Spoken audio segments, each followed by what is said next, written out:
Hello students, एक बार फिर उम्मीद करता हूँ आप लोग सब मज़े में होंगे। आज का जो टॉपिक जो हम यहाँ चर्चा करेंगे यूनिट 2 में ही, और इसमें प्रश्न बन जाता है किसी छड़ को ऐंठने में आवश्यक बल आघूर्ण। किसी छड़ को ऐंठने में आवश्यक बल आघूर्ण, या जिसको हम लोग कह सकते हैं टॉर्सनल रिजिडिटी, या जिसको कहते हैं हम ऐंठन दृढ़ता। ऐंठन दृढ़ता का फार्मूला लाएंगे, ठीक है।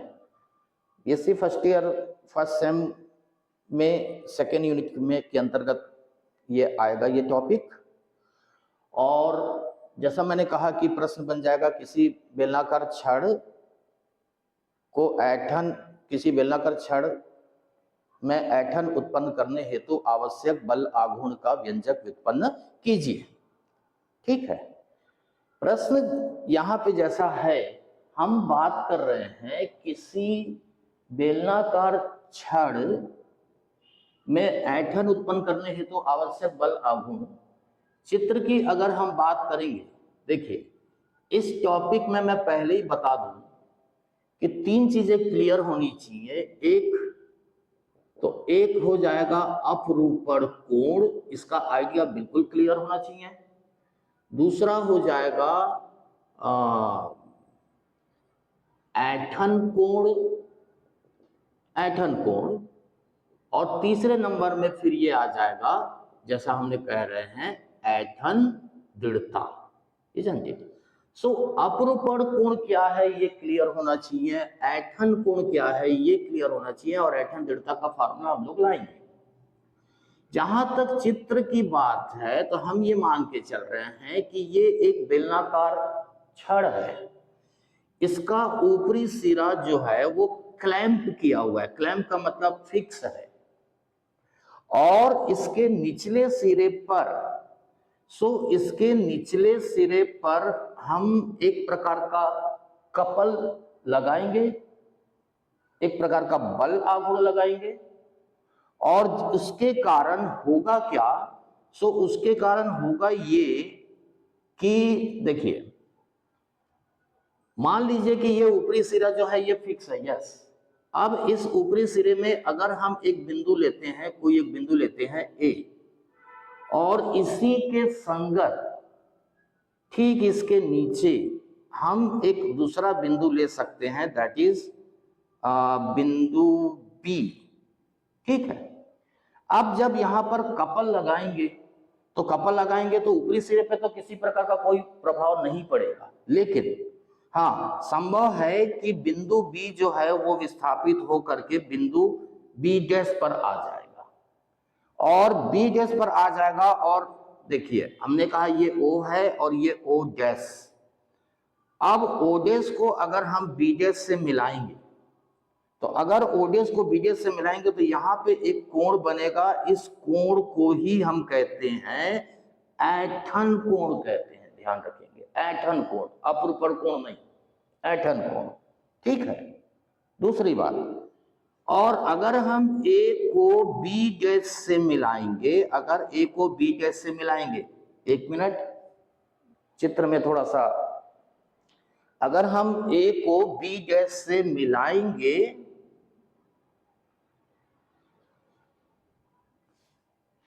तो ऐसी स्थिति में ए को बी डैश से मिलाएंगे तो अब यहां पे जो कोण बनेगा उसको हम कहेंगे अपरूपण कोण, और इसको हम लोग प्रदर्शित करेंगे फाई से। ऐंठन कोण को हम लोगों ने प्रदर्शित किया है थीटा से, ध्यान रखेंगे, है ना। इसका अगर एक काउंटर डायग्राम अगर बनाना है तो यहां बना सकते हो कुछ इस प्रकार से, लाइक दिस। जैसे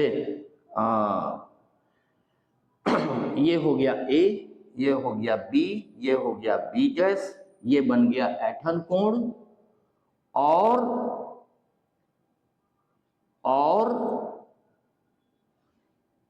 ये हमने मिलाया बी डैश को, और ये बन गया अपरूपण कोण, अपरूपण कोण। ठीक है, अगर इस चित्र को ध्यान से देखा जाए तो मालूम होना चाहिए क्या, कोण बराबर चाप बटे त्रिज्या या चाप बराबर कोण गुणित त्रिज्या। तो नीचे अगर इस डायग्राम को देखा जाए तो बी बी डैश, मैंने एक चीज नहीं बताया, हम ये मान के चल रहे हैं कि बेलनाकार छड़ की लंबाई L है और अगर इसकी त्रिज्या R है।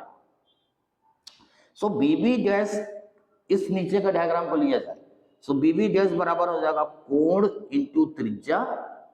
और वहीं दूसरी ओर अगर अपरूपण कोण पर चर्चा करें तो बी बी डैश बराबर हो जाएगा कोण बराबर चाप बटे त्रिज्या या चाप बराबर कोण गुणित त्रिज्या।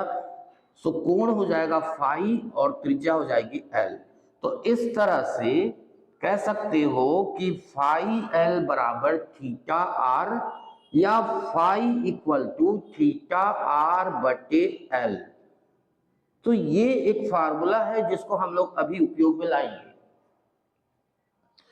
एक्चुअल में होता क्या है कि थोड़ा सा इस चित्र को थोड़ा और विस्तृत किया जाए। जैसे हम ये मान सकते हैं कि हर बेलनाकार छड़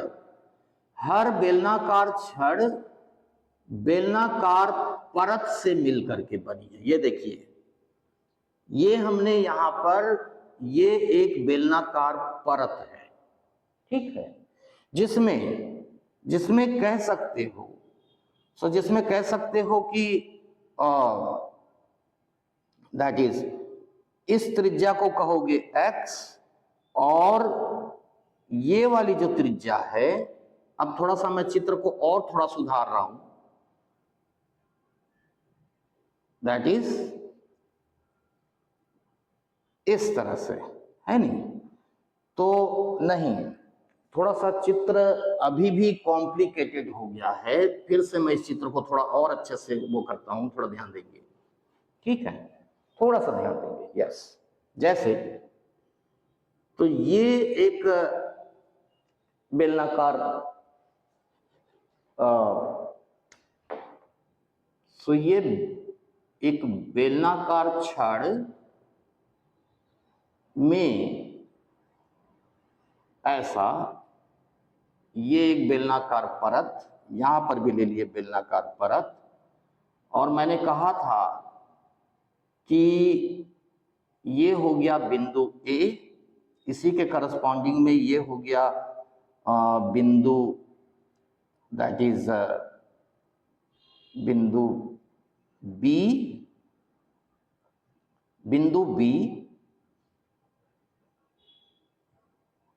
और ये कह सकते हो बिंदु B डैश।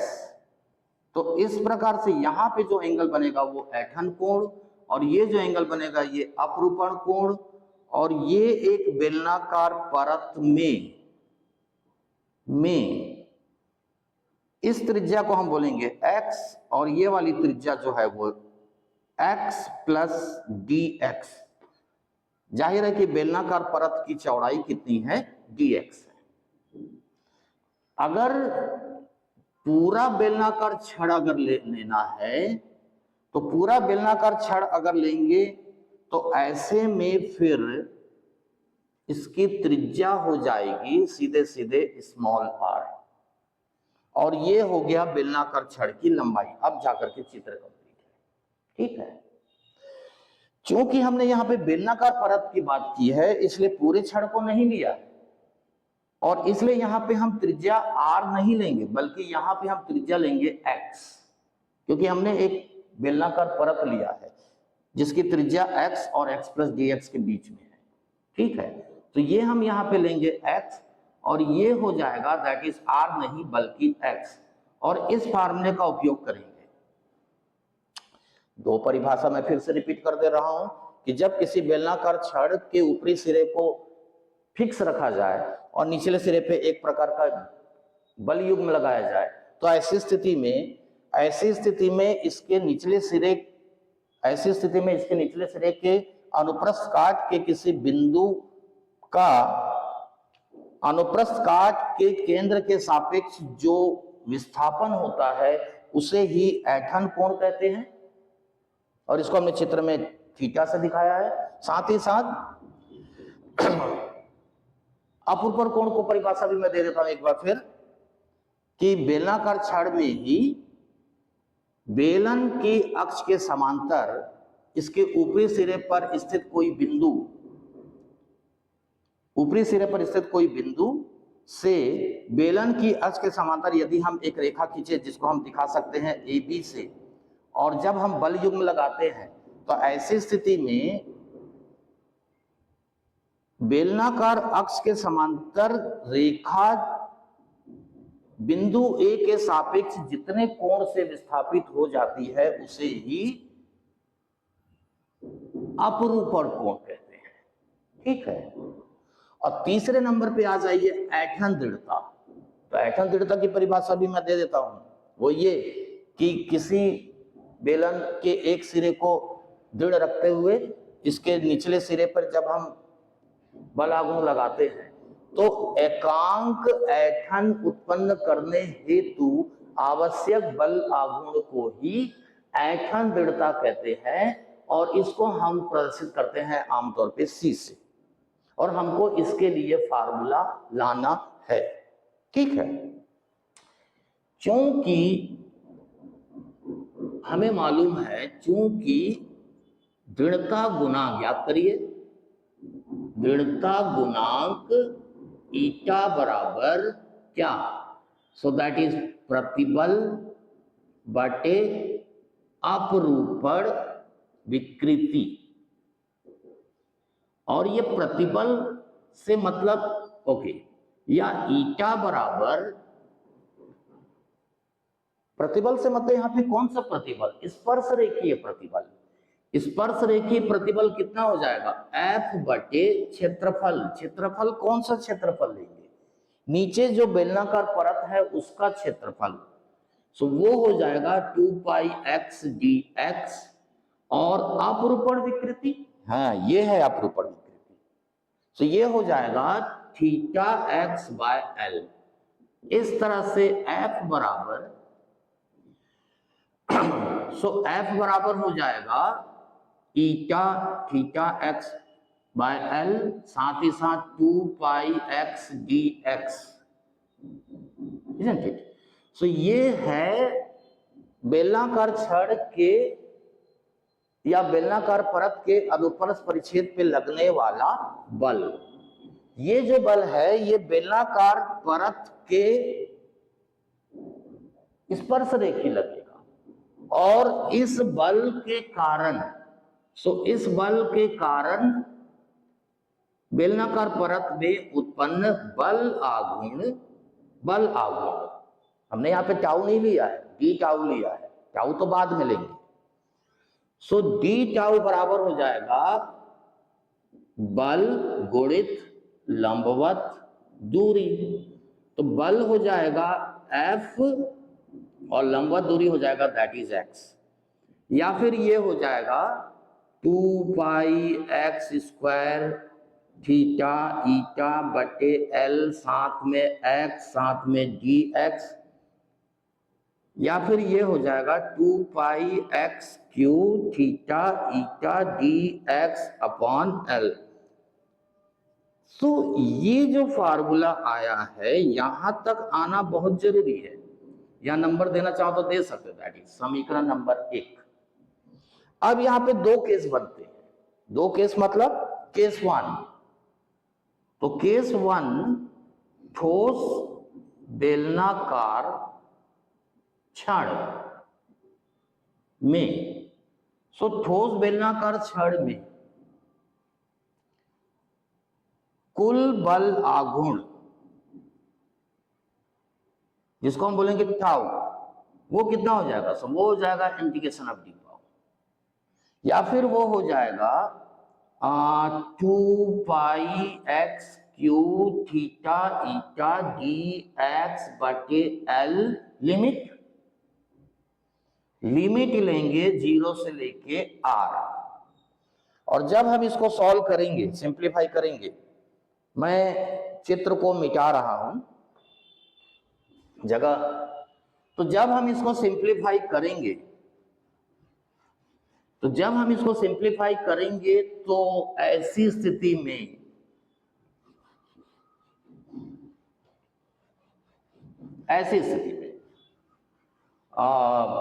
ये आ जाएगा टाउ बराबर, जो कुछ भी बाहर आ रहा है उसको बाहर ले लो, तो ये आ जाएगा 2 पाई थीटा ईटा एल, यानी 0 से r x क्यूब dx, या टाउ बराबर हो जाएगा 2 पाई ईटा थीटा बटे एल, और अगर इसका इंटीग्रेशन करते हो तो ये हो गया x का पावर 4/4 एंड लिमिट हो जाएगा 0 से r, फाइनली तो ये आ जाएगा 2 पाई ईटा थीटा r पावर 4 और 4l, या अगर कैंसिल करते हो तो ये आ जाएगा 2, कैंसिल करते हो तो ये आ जाएगा pi eta theta r power 4 2l, that's it.